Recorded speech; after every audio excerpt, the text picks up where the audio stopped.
జై శ్రీరామ్. శ్రీమాత్రే నమః. శ్రీ గురుభ్యో నమః. 2026 సంవత్సరం ఆగస్టు నెలలో గోచారంలో ఉన్న గ్రహస్థితులు, అలాగే గ్రహస్థితులను అనుసరించి ద్వాదశ రాశుల వాళ్ళకి, ద్వాదశ లగ్నాల వాళ్ళకి ఎలాంటి ఫలితాలు ఉండబోతున్నాయి, గోచారంలో ఏమన్నా విశేష అంశాలు సూచిస్తున్నాయా, గోచారంలో ఉన్న గ్రహగతులు, గ్రహగమనాలు ద్వాదశ రాశుల వాళ్ళకి ఎలాంటి విశేష అంశాలను ఇస్తున్నాయి, శుభత్వాన్ని ఇస్తున్నాయి, ఇందులో అన్న జాగ్రత్తలు సూచిస్తున్నాయా, ఏమన్నా మార్పులు సూచిస్తున్నాయా, అలాగే గోచర గ్రహస్థితులతో పాటు వాటికి చేసుకోవాల్సిన పరిహారాలతో పాటు మనం అన్ని సహితంగా ఇప్పుడు మాట్లాడుకుందాము. మొదటగా గోచారంలో ఉన్న గ్రహ గమనాలు, గ్రహస్థితులు. మంగళ్ వృషభ రాశిలో సంచారము. మొదటి 2 రోజులు వృషభ రాశిలో సంచారం చేస్తున్న మంగళ్ 3వ తారీఖు నుంచి, ఆగస్టు 3వ తారీఖు నుంచి మిథున రాశిలో మంగళ సంచారం ఉంటుంది. బుధదేవుడు మిథున రాశిలో ఆయన సంచారం 5వ తారీఖు వరకు ఉంటుంది.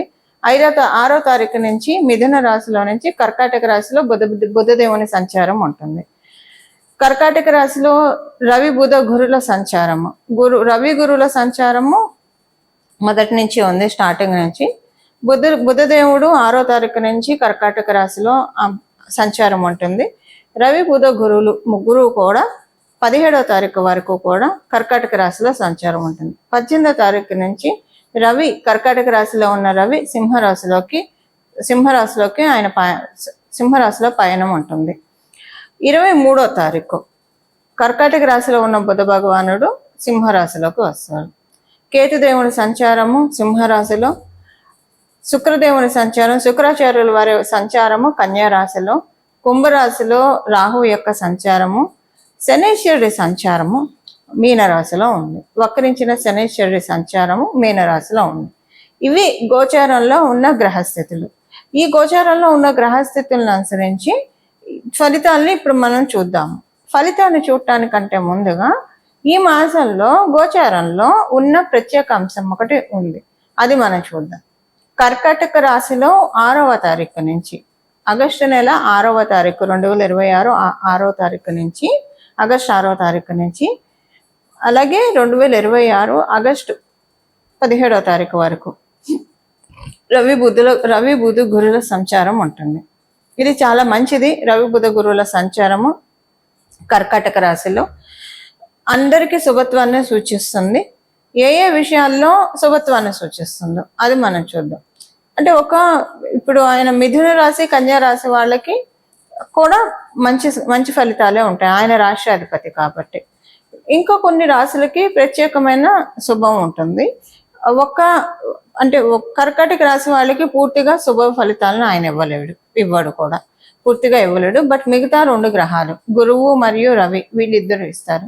బుధుడు పూర్తిగా శుభ ఫలితాలని కర్కాటక రాశి వాళ్ళకి ఇవ్వలేడు.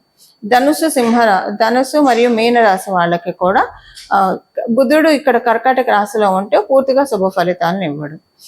దాంతోపాటు అంతే, ఈ రాశుల వాళ్ళకి పూర్తిగా ఆయన శుభ ఫలితాలను ఇవ్వలేడు.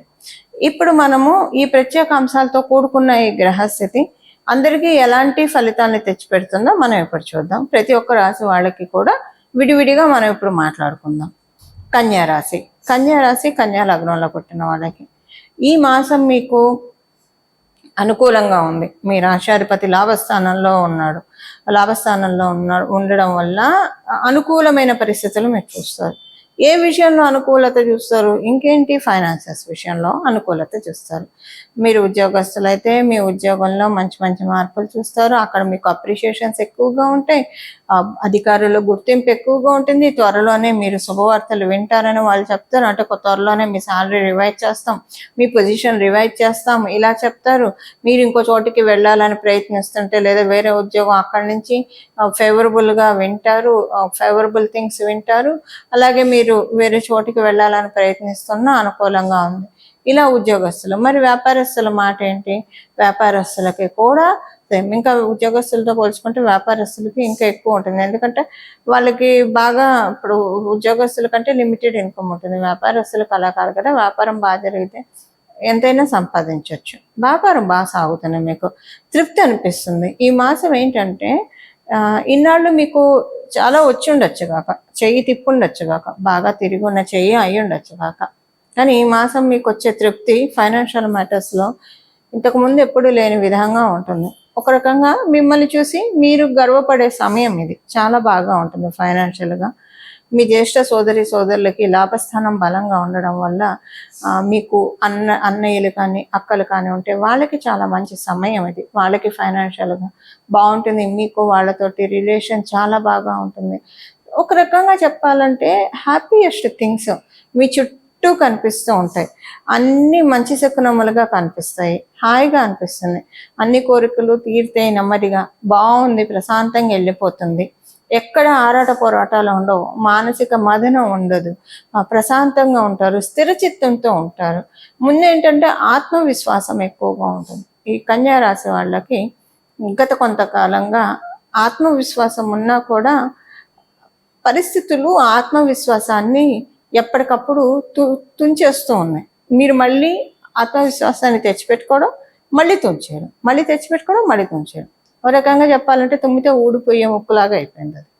బట్ ఈ మాసం అలా కాదు, బలోపేతం అవుతుంది. మీకున్న ఆత్మవిశ్వాసం బలోపేతం అవుతుంది. దాన్ని తుంచే పరిస్థితులు మీరు చూడరు. అంటే పరిస్థితులు వస్తేనే కదా అలాంటివి చూసేది. అలాంటివేవి మీరు చూడరు. సింపుల్గా చెప్పాలంటే ప్రశాంతతని, నిజమైన ప్రశాంతతని ఈ మాసం అనుభవిస్తారు. మరి మీ జన్మజాతకం అసలు సపోర్ట్ లేకపోయినా 30% ప్రశాంతత అయితే చూస్తాను. సపోర్టింగ్గా ఉంటే బాగుంటుంది. అందుకే కదా మనం పరిహారం చేసుకునేది. సపోర్టింగ్గా లేకపోతే సపోర్ట్ తెచ్చుకోవడానికి, సపోర్టింగ్ ఉంటే పరిహారం చేసుకుంటే ఇంకా ఎక్కువ రెట్టింపు ఫలితాలను తెచ్చుకోవడానికి. ఇవి ఈ మాసం యొక్క గోచార గ్రహ స్థితుల ఫలితాలు కన్యా రాశి, కన్యా లగ్నంలో పుట్టిన వాళ్ళకి. పరిహారం ఏం పరిహారం చేసుకోవాలి? ఇప్పుడు మనము ఫలితాలు తెలుసుకున్నాము. దీనికి తగ్గట్టు పరిహారాలు ఏం చేసుకోవాలో ఇప్పుడు మనం చూద్దాము. కర్కాటక రాశి మెయిన్గా మనకి ఇప్పుడు పరిహారం చూడాలి. కర్కాటక రాశిలో 3 గ్రహాల సంచారము మాక్సిమం ఒక 10 days వ్యవధి, 10 daysలో ఉంటుంది. 10 days వరకు ఉంటుంది. కాబట్టి మేజర్ ఇంపాక్ట్ ద్వాదశ రాశుల వాళ్ళకి, ద్వాదశ లగ్నాల వాళ్ళకి ఇది చాలా ఎక్కువగా ఉంటుంది. ఒక 2-3 గ్రహాలు, ఒకటి కన్నా ఎక్కువ గ్రహాలు ఏదైనా రాశిలో ఉంటే ఆ రాశి యొక్క ప్రభావము, ఆ రాశి దేన్ని సిగ్నిఫై చేస్తుందో మన జన్మ జాతకంలో దాని ప్రభావము వల్ల శుభ ఫలితాలు కావచ్చు, అశుభ ఫలితాలు కావచ్చు, ఎవరికైనా వస్తాయి, మనకు వస్తాయి. అయితే శుభ ఫలితాలు అయితే ఓకే, అశుభ ఫలితాలను తగ్గించుకోవడానికి. ఇప్పుడు శుభ ఫలితాలు అయినా సరే ఉన్న వాటిల్ని కమ్ డౌన్, ఉన్న శుభ ఫలితాలు అయినా సరే ఒకవేళ తీసుకోలేని స్థితిలో ఉంటే తీసుకోగలగడానికి చేయాల్సిన పరిహారం వచ్చేసేసి ఈ ఈ ఈ మాసం మొత్తం కూడా ఆగస్టు 1 మొదలుకొని ఆగస్టు నెల చివరి వరకు కూడా ద్వాదశ రాశుల వాళ్ళు, అలాగే ద్వాదశ లగ్నాల వాళ్ళు లలితా చాలీసా చదువుకోవడం. మనకి గోచారంలో కర్కాటక రాశి అంటేనే చతుర్థ స్థానం, మాతృస్థానం, మాతృవడి. అందువల్ల జగన్మాత యొక్క కృపా కటాక్షాలని అందుకోవడానికి ఇది చాలా చక్కటి శుభ సమయం. ఈ సమయంలో బాలా త్రిపుర సుందరి అమ్మవారి ఆరాధన అత్యంత శుభ ఫలితాలను అందిస్తుంది. అమ్మవారిని ఎప్పుడైనా బాల రూపంలో మనం పూజిస్తే విశేషంగా అనుగ్రహిస్తుంది. త్వరితంగా కూడా వరాల్ని మనకి అనుగ్రహిస్తుంది. బుధుడు కాబట్టి, ఇక్కడ ఉన్నది బుధుడు కాబట్టి బాల రూపంలో అమ్మవారిని ఆరాధన చేయొచ్చు. గురు భగవానుడు కూడా ఉన్నాడు కాబట్టి మీరు జగన్మాతగా కూడా అమ్మవారిని అర్చించవచ్చు. మీ చాయిసెస్ని బట్టి మీరు చేసుకోవచ్చు. అమ్మవారి ఆరాధన లలితా చాలీసా చదవండి, చాలా బాగుంటుంది. ఒకవేళ చదవలేకపోతే వినండి, కనీసము చాలా మంచి ఫలితాలు మీరు చూస్తారు. ఈ లలితా చాలీసా చదువుతూ ఉంటే చదివిన రోజే మీకు ఒక న్యూ ఎనర్జీ అనిపిస్తుంది, చాలా బాగా ఉంటుంది. అలాగే సౌందర్య లహరి వినడమో చదవడమో చేయండి. చదవడం అంటే పర్ఫెక్ట్గా వస్తేనే చదవాలి, లేదంటే ఎవరి దగ్గరైనా గురుముఖత నేర్చుకొని అప్పుడు చక్కగా చదవచ్చు. వినండి, కనీసం వినడానికైతే మనకి ఇప్పుడు అవకాశం ఉంది. కలియుగంలో ఉన్న సులభోపాయాలు ఎన్నో ఉన్నాయి. కాకపోతే మనం ఇవన్నీ పట్టించుకోకుండా లౌకికంగా పరిగెత్తుతూ ఉంటాం, ఇంకా తప్పదు, బాధ్యతలు ఇవన్నీ ఉంటాయి కాబట్టి. కానీ ఈ సులభోపాయాల మీద మనము ఒకసారి దృష్టి పెడితే ఇవన్నీ కూడా మనకి కాంప్లికేట్ థింగ్స్ అన్ని అన్కాంప్లికేట్ అవుతాయి అన్న విషయాన్ని మనం గుర్తెరగాలి. అది సౌందర్య లహరి దానికి ఉత్తమమైన సాధన. ఈ నెల మొదలుకొని నెలనాళ్ళు అసలు ఇక్కడి నుంచి ఇంకా కంటిన్యూ చేయండి. మీ ఎన్నాళ్ళు కంటిన్యూ చేస్తే అన్నాళ్ళు కంటిన్యూ చేయండి. సౌందర్య లహరి. దాంతోపాటు అమ్మవారిని పూజించినప్పుడు మరి అయ్యవారిని కూడా పూజించాలి కదా. అందులో కర్కాటక రాశిలో ఉచ్చ స్థానంలో గురుడు ఉన్నాడు. గురుడు అంటేనే శివుడు అని చెప్తుంది మనకి జ్యోతిష శాస్త్రం. మరి ఆ స్వామివారిని కూడా పూజించాలి కదా, అందుకని శివానంద లహరి. ఈ రెండు వినండి, అత్యంత భక్తి శ్రద్ధలతోటి మనసు లగ్నం చేసి అంటే చాలా కాన్సన్ట్రేటెడ్గా వింటే కనుక చాలా అంటే చాలా మంచి ఫలితాలని మనమందరం కూడా చూడటానికి అవకాశం ఉంటుంది. ఈ ప్రతిరోజు మీకు ఏదో ఒక సమయం పెట్టుకోండి. స్నానం చేశాక వెంటనే అయితే ఇంకా మంచిది.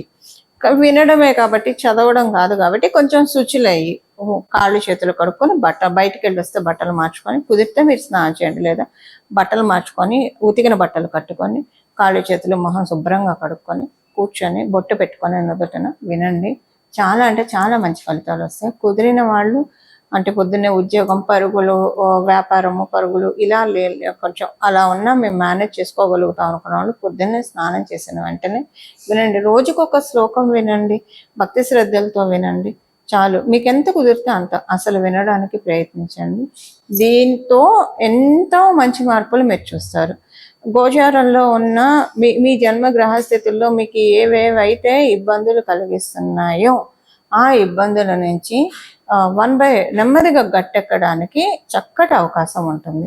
ఇది ఈ మాసం చేసుకోవాల్సిన గోచర గ్రహస్థితుల రీత్యా చేసుకోవాల్సిన పరిహారము.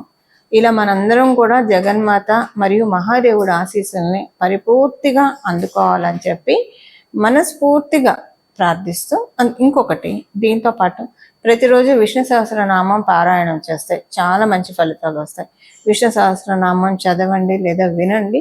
ప్రతిరోజు చేస్తే కనుక అత్యద్భుతమైన ఫలితాలను తీసుకోవడానికి అవకాశం ఉంటుంది. ఇలా మనం అందరం కూడా భగవంతుడి కృపా కటాక్షాలకి పాత్రలం అవ్వాలని చెప్పి మనందరి తరఫున మనస్ఫూర్తిగా శరణు వేడుకుంటూ మంగళం. నమో భగవతే వాసుదేవాయ.